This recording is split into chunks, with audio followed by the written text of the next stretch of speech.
50 mètres au-dessus du sol, un conteneur de 40 tonnes entre les mains, la journée commence. Bruno est portiqueur docker. À chaque service du haut de sa cabine, ce sont presque une centaine de caisses qu'il déplace, des ponts des cargos jusqu'au quai. Un métier qui demande patience, précision et agilité, mais qu'il apprécie plus que tout autre. C'est d'être là-haut seul, avec tous les aspects de sécurité qu'il ne faut surtout pas oublier.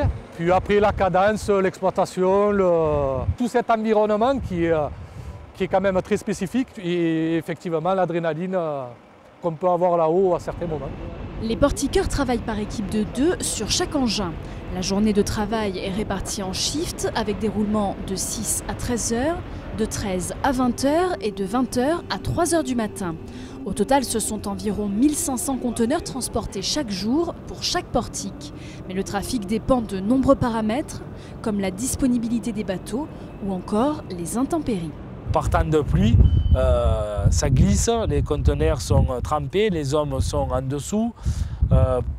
Par temps venteux, on va dire, avec le Mistral qu'on connaît sur nos quais, c'est très compliqué de garder la maîtrise du ballon.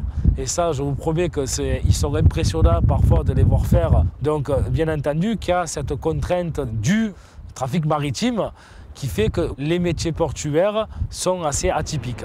Conducteur de portique, un métier atypique et difficilement accessible, car pour devenir portiqueur, il faut avant tout être docker. Après un concours interne et des tests psychologiques, le candidat suit une formation de 8 semaines. Cette année, le concours d'entrée a reçu 80 demandes pour seulement 17 admis.